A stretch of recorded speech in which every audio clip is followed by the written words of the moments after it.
नमस्कार, बहुत स्वागत है आप सभी का हमारे इस खास पेशकश भाग्यफल में। मैं हूं आपके साथ अंकुर श्रीवास्तव। सूर्य ग्रह यानी कि सूर्य देव का बहुत ही महत्व बताया जाता है। इतना ही नहीं बल्कि सूर्य का प्राकृतिक और वैज्ञानिक रूप से भी बहुत ज्यादा महत्व है। सूर्य देव की नियमित उपासना करना भी बहुत फलदायी साबित होता है। तो वहीं वैदिक ज्योतिष में सूर्य देव को तारों का जनक माना गया है और आज इसी विषय पर बात करेंगे और विस्तार से जानकारी देने के लिए हमारे साथ जुड़ रहे हैं ज्योतिष परिषद एवं शोध संस्था अध्यक्ष ज्योतिष आचार्य पंडित पुरुषोत्तम गौर जी। आचार्य जी, बहुत स्वागत है आपका। प्रणाम आपको। जी, आयुष्मान श्री राम जय राम जय जय राम, मेरे राम की जय हो। तो देखिए, आचार्य जी का रुख करेंगे, उनसे विस्तार से जानकारी लेंगे, लेकिन उससे पहले आपको भी बता देते हैं कि आप भी हमारे साथ जुड़ सकते हैं। अगर आपके मन में भी कोई शंका है, कोई परेशानी है अगर आपके जीवन में, तो आप हमारे साथ जुड़ सकते हैं और पंडित जी से अपनी समस्या का हल जान सकते हैं। हमारा नंबर टीवी स्क्रीन पर फ्लैश हो रहा है 012071537870 012071533826।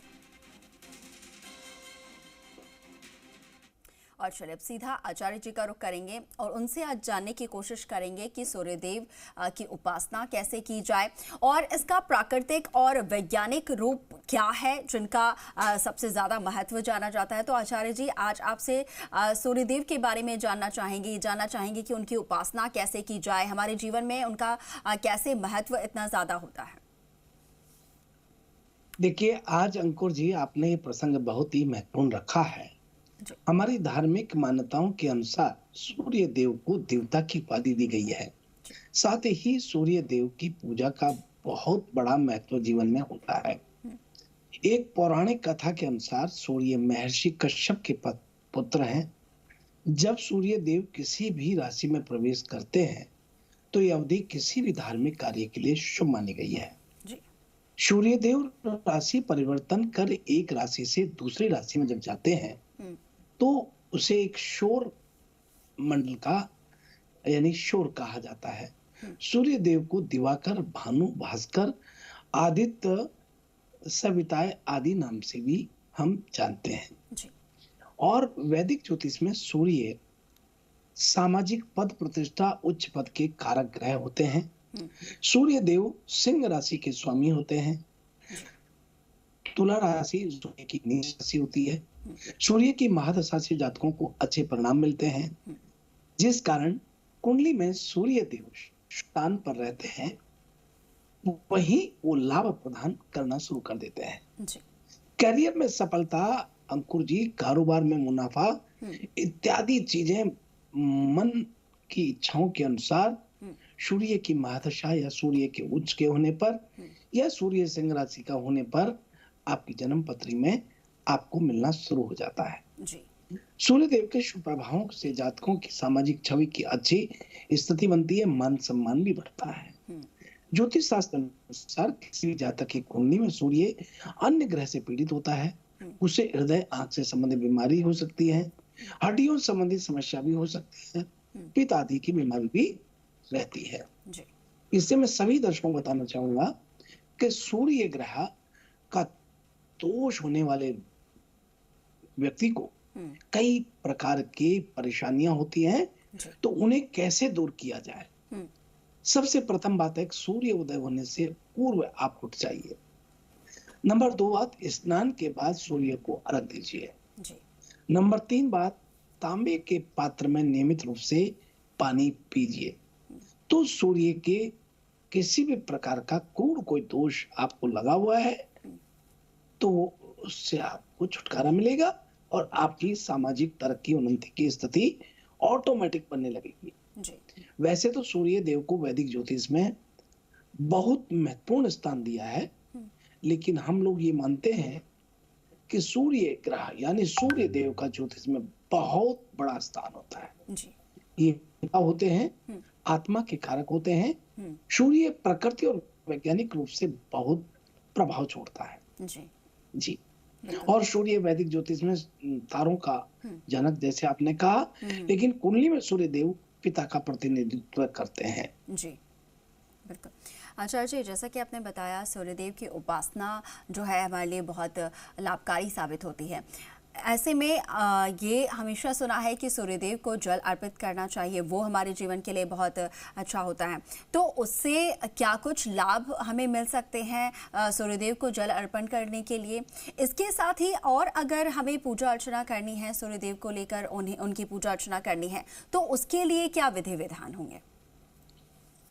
देखिए, ज्योतिष शास्त्र के अनुसार अगर सूर्य आपका कहीं कमजोर है तो अन्य ग्रह भी पीड़ित हो जाते हैं जी। इससे हृदय आंख संबंधित बीमारियां पैदा होती है, हड्डियों से संबंधित समस्या हो सकती है, पित्त की बीमारी हो जाती है। तो मैं बताना चाहूंगा कि सूर्य भगवान को आप पूजा करते हैं, इन सब चीजों से मुक्ति मिलती है। आपका मान सम्मान, सामाजिक छवि बहुत अच्छी बनती है। मान सम्मान वैभव का विस्तार होता है। सूर्य की महादशा से जातकों को अच्छे परिणाम प्राप्त होते हैं। सूर्य जिनकी कुंडली में शुभ स्थान पर होते हैं उनको कारोबार में बहुत लाभ होता है। इस प्रकार से सूर्य अपना प्रभाव छोड़ता है। बिल्कुल बिल्कुल। आचार्य जी, देखिए हमारे साथ दर्शक भी जुड़ रहे हैं, उनका भी रुख कर लेते हैं। बहुत स्वागत है आपका, आप अपना सवाल कर सकते हैं। हेलो, मैं सुरेंद्र बोल रहा हूँ सुजानगढ़ से। जी नमस्कार सुरेंद्र जी। आपको भी नमस्कार। आचार्य जी, आपके चरणों में मेरा सत सत नमस्कार है। आयुष्मान श्री राम, जय राम, जय राम, मेरे राम की जय हो। मेरे लड़के की बहू का नाम है अर्चना और उसका समय है 7:37 पर शाम को जी। और जन्म स्थान है उसका पिलानी। जन्म तिथि डेट नहीं बताई, डेट तो जन्म स्थान है उसका पिलानी। डेट ऑफ बर्थ बता दीजिए। आज मम्मी को उसका समय है आचार्य जी सुबह का, शाम का नहीं है। नहीं, उनका जन्म तारीख सुबह का समय है आचार्य जी, शाम को नहीं है। तो मैं ये जानना चाहता हूँ। हेलो जी जी सुरेंद्र जी, मैं ये जानना चाहता हूँ उसकी कुंडली में उसके पति के लिए आर्थिक सहयोग का उसके ग्रहों का कितना बड़ा प्रभाव है, उसका योग कितना रहता है, ये जानना चाहता हूँ। देखिए, अर्चना के पति का बहुत बड़ा यहाँ सफलता की स्थिति बनती है। अर्चना बड़ी भाग्यशाली महिला है और सब परिवार को लेके चलने वाली है। और रहा सवाल इनके पति के भाग्य का उदय करना, निश्चित रूप से इनके आने के बाद इनके पति का भाग्य उदय हुआ है। घर में सुख शांति और समृद्धि की स्थिति पैदा होती है। आप इनको प्रतिदिन सूर्य भगवान को जल चढ़ाने के लिए कहें और प्रतिदिन एक दीपक सूर्य को निश्चित रूप से, ये नैसर्गिक पाप ग्रह है लेकिन सूर्य मेष राशि में उच्च का जो कि इनकी राशि में होता है तो पूर्ण क्षमताओं को प्रकट करने का स्थिति बनाता है और सूर्य इनको बहुत लाभ देता है। सूर्य भगवान को जल चढ़ाने के लिए कहें और संध्या को मंदिर में दीपक जलाने के लिए कहें। जी आचार्य जी, हमारे साथ और भी दर्शक हैं, उनका भी रुख करेंगे। बहुत स्वागत है, अपना सवाल कर सकते हैं आप। जी, मेरा नाम दीक्षा शेखावत है। जी जी, मेरा डेट ऑफ बर्थ है 26 अगस्त 1996। जन्म समय है 10:40 रात को और जगह है लालगढ़। जी, क्या जानना चाहते हैं? हाँ, मैं ये पूछना चाहती हूँ कि जैसे किसी ने बताई भी राहु की महादशा है तो वो भी करवा ली, जब करवा ली पर ना तो सफलता मिल पा रही, किसी भी चीज में हर काम अटक रहे हैं, तो उसके बारे में जानना चाहते हैं। देखिए बेटी दीक्षा, आपको यहाँ बता दें कि 2 और 1 3 बहन भाई आप होते हैं और आपको राहु की महादशा है, राहु का अंतर है और चंद्रमा का प्रतंत्र है। राहु की महादशा में बृहस्पति का अंतर यानी गुरु चांडाल योग का निर्माण आपकी जन्म पत्री में होता है और आपकी जन्म पत्री में गुरु चांडाल योग के साथ आपके बनते हुए काम अचानक बिगड़ते हैं और गुरु त्रिकोण का स्वामी हो रहा है, नवम भाव के लिए अति शुभ हो रहा है। ये गुरु को अति स्पष्ट ग्रह बहुत सतही तौर पर मजबूत बनाता है। इनको निश्चित रूप से समय बहुत अच्छा है। आप कृपा करके राहु की महादशा में हरा चारा गायों को डालना शुरू कर दीजिए, अवश्य इनको लाभ होगा और सतही तौर पर ये बहुत ही अपेक्षाकृत लाभ की स्थिति में यहाँ ग्रह इनके 25/8/2023 से शुरू होते हैं। जी बिल्कुल आचार्य जी, और भी कॉलर्स हमारे साथ हैं, उनसे भी बातचीत कर लेते हैं। बहुत स्वागत है आपका, अपना सवाल कर सकते हैं। जी, मैं अपनी बहन हेलो जी मैं अपनी बहन के बारे में पूछना चाहता हूँ। जी पूछिए। नमस्कार गुरुजी। जी नमस्कार। नमस्कार गुरुजी, मैं अपनी बहन के जो अभी उनकी जांच सराई की है मंगेतर, उनके बारे में पूछना चाहता हूँ। जी जी पूछिए। उनकी डेट ऑफ बर्थ 5 जनवरी 1996 जी जी और उनका समय है 2:12 रात को। जी जन्म ठीक है। स्थान। और नाम कार्तिक है और स्थान उनका सुयालपुर है, सुयालपुर मध्य प्रदेश। मुझे उनके बारे में ये ठीक है, पूछना क्या है कि जानना वो चाहते हैं? बहुत मुश्किल से जॉब लगे हैं, लेकिन फिर भी उस जॉब को छोड़ना चाहते हैं और मन बहुत विचलित है। देखिए, इनका तुला लगन में जन्म लिया है, बृहस्पति की महादशा है, चंद्रमा का अंतर है, और जॉब को छोड़ना एक ठीक नहीं होगा। जॉब तो ये करें, और इनका आगे चल कर के 29/11/2023 से समय बहुत ही स्ट्रांग और मजबूत और शुभ फल देने वाला हो रहा है। चंद्रमा 10वें भाव का स्वामी, जो कर्म क्षेत्र का स्वामी है, तो ये मन का कारक होता है। मन चलायमान रहेगा कि नौकरी करें या छोड़ें, लेकिन छोड़ना इनके लिए बिल्कुल होगा। करना, नौकरी करना इनके लिए बहुत ठीक रहेगा। आप कृपा करके निश्चित रहिए और इनको कहिए कि अपने काम में लगे रहें, अवश्य इनको लाभ होगा। बिल्कुल बिल्कुल। आचार्य जी, एक और कॉलर हमारे साथ है, उनका भी रुख कर लेंगे। बहुत स्वागत है आपका, अपना सवाल कर सकते हैं।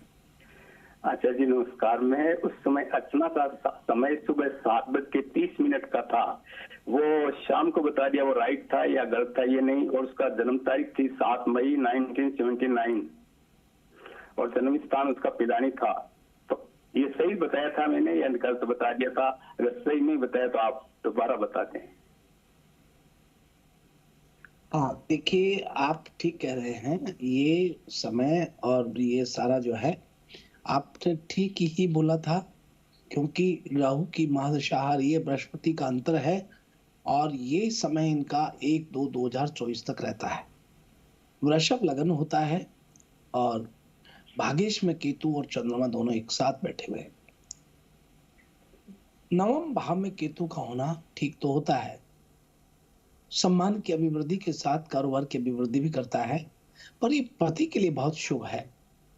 सर्वाधिक केतु इनको लाभ देता है, और केतु और राहु एक छाया ग्रह है, जो जहां बैठते हैं उसी के अनुरूप काम करने लगते हैं। इसलिए, और 23 डिग्री पर है, तो इनको इनके पति को इनसे बहुत लाभ होगा। शादी होने के बाद पति के भाग्य उदय हुए हैं और मानसिक अशांति बेचैनी इनको रहती है। इसके लिए संध्या के समय देसी घी का दीपक शिव मंदिर में जलाना शुरू करें, ये बहुत शुभ और मंगल रहेगा। जी बिल्कुल बिल्कुल आचार्य जी। और चलिए अब राशियों का रुख कर लेते हैं, दर्शकों को बताते हैं आज का उनका दिन कैसा रहने वाला है। आइए हम सबसे प्रथम बात कर रहे हैं मेष राशि वाले जातकों के लिए।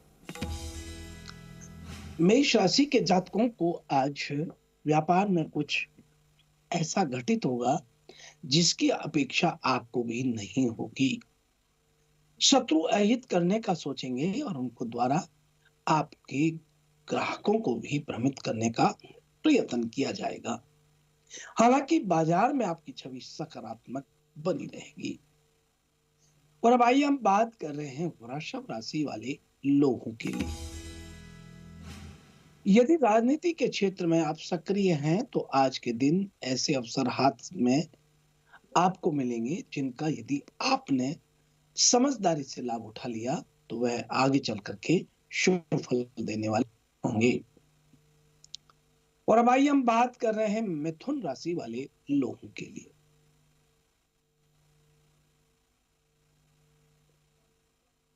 मिथुन राशि के जातकों को आज स्कूल में पढ़ रहे छात्र छात्राओं के लिए किसी का मार्गदर्शन आप तलाश रहे हैं, वो आपको प्राप्त होगा, लेकिन कुछ चीजों में चुनौतियों का सामना आज आपको करना पड़ेगा। लेकिन समझदारी से काम लिया गया तो जल्द ही सुलझ भी जाएगा। और अब आइए हम बात कर रहे हैं कर्क राशि वाले लोगों के लिए। कर्क राशि के जातकों को आज यदि आप नौकरी करते हैं तो बॉस आपके काम से बहुत खुश दिखाई देंगे और नया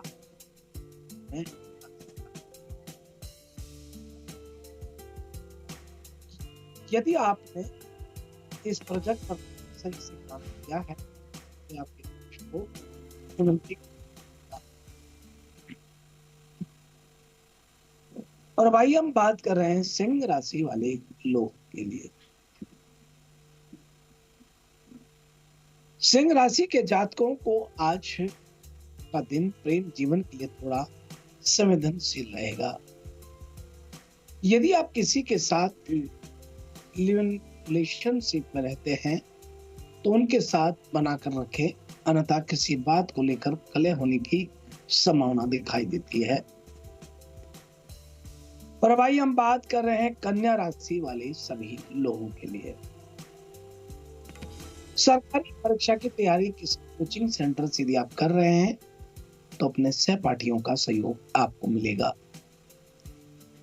उनसे किसी के द्वारा उचित मार्गदर्शन किया जाएगा जो भविष्य की दृष्टि से उन्नति वाला रहेगा।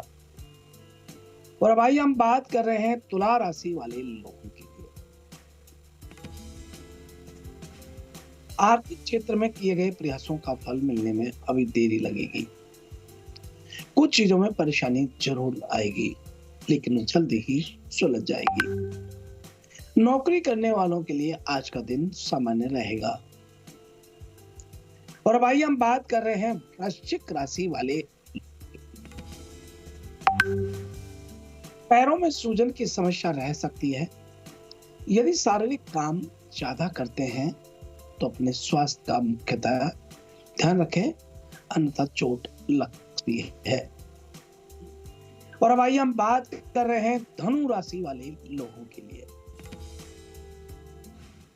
विवाह हो चुका है तो अपने जीवन साथी के साथ कहीं बाहर घूमने जाएंगे, अन्यथा जीवन में नीरसता आ जाएगी। वह आपसे कुछ बातों को लेकर निराश भी रह सकते हैं, इसलिए उन्हें खुश रखने का प्रयत्न करें। और अब बात कर रहे हैं मकर राशि वाले लोगों के लिए।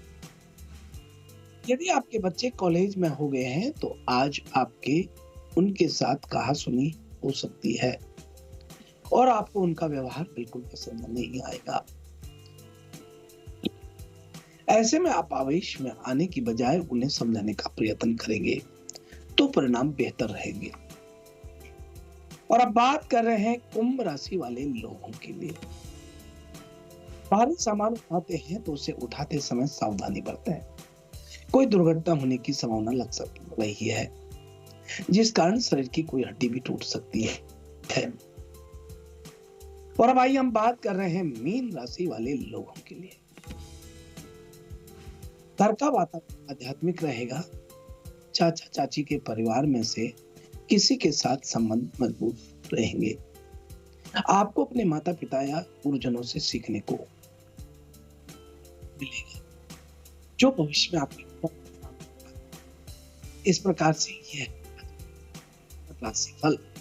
जी बिल्कुल बिल्कुल आचार्य जी, हमारे साथ दर्शक भी जुड़े हैं फोन पर, उनसे भी बात करते हैं। बहुत स्वागत है आपका, अपना सवाल कर सकते हैं आचार्य जी से।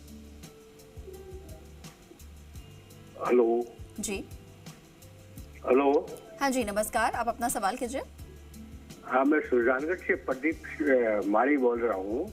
मैं मेरे बेटे के बारे में पूछ रहा हूँ। मेरा बेटा शिवम सिंघोटिया और हैदराबाद का जन्म है। जन्म स्थान हैदराबाद है। 23 जुलाई 1997 है। और वो पढ़ाई अभी सर्विस कर रहा है जयपुर में। पहले संविदा पे था और अब जयपुर में प्राइवेट सर्विस कर रहा है। तो उसकी नौकरी सरकारी लगेगी या इसमें तरक्की होगी उसके? जन्म का समय आपने बताया? 23 जुलाई 1997। जन्म का समय शाम को 7 बजे। जी ठीक। देखिए, यहाँ आपके बच्चे को शनि की महादशा है, केतु का अंतर है, राहु का प्रतंत्र है और शनि महादशा इनको बहुत ज्यादा लाभ की स्थिति बनाती है। इसलिए यहाँ जो ये काम कर रहे हैं, यहाँ रहकर के टिक कर के काम करते हैं, तो विशेषतः इनको शनि सप्तम और षष्ठम भाव का स्वामी होकर के अष्टम भाव में बैठे हुए हैं, जो कि चंद्रमा से शनि का क्रियात्मक स्वभाव बहुत शुभ हो रहा है। इसलिए जहां काम कर रहे हैं उसे छोड़ना नहीं चाहिए, इन्हें यहाँ रह करके आगे बढ़ना चाहिए। अवश्य इनकी परमानेंट नौकरी की स्थिति 2024 में बनेगी। जी बिल्कुल आचार्य जी, और जाते जाते आपसे ये भी जानना चाहेंगे, आज शुक्रवार का दिन है, आज के दिन जो लोग कुछ शुभ करना चाहते हैं, जिनका कुछ महत्वपूर्ण आज दिन है या कोई महत्वपूर्ण काम है, कुछ शुभ शुरू करना चाहते हैं आज के दिन, तो उनके लिए क्या कुछ आप गुड लक टिप देना चाहेंगे या क्या कुछ उपाय वो छोटा सा कर सकते हैं जिससे कि उनका दिल मंगलमय हो?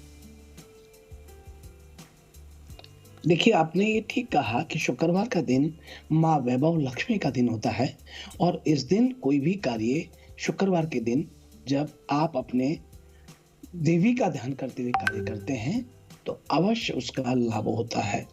और स्थिति ये होती है कि शुक्रवार के दिन आपको अपने परिवार के साथ रहते हुए और परिवार की जिम्मेदारी समझते हुए माता पिता की आज्ञा लेकर के कार्य करना चाहिए।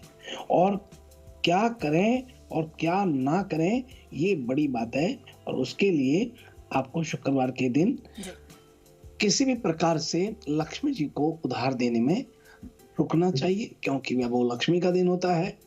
और शुक्रवार के दिन विशेष तौर पर अपने जीवन में समस्त कष्टों को निवारण करने के लिए, आपकी कुंडली में शुक्र की स्थिति को मजबूत बनाने के लिए आप माँ लक्ष्मी का आशीर्वाद प्राप्त करें। शुक्रवार के दिन सुबह प्रातः जल्दी उठ करके साफ श्वेत रंग के कपड़े पहन करके माँ लक्ष्मी को नमन करें, उनकी तस्वीर के सामने श्री सूक्त का पाठ करें, लक्ष्मी कमल गट्टे की माला अर्पण करें।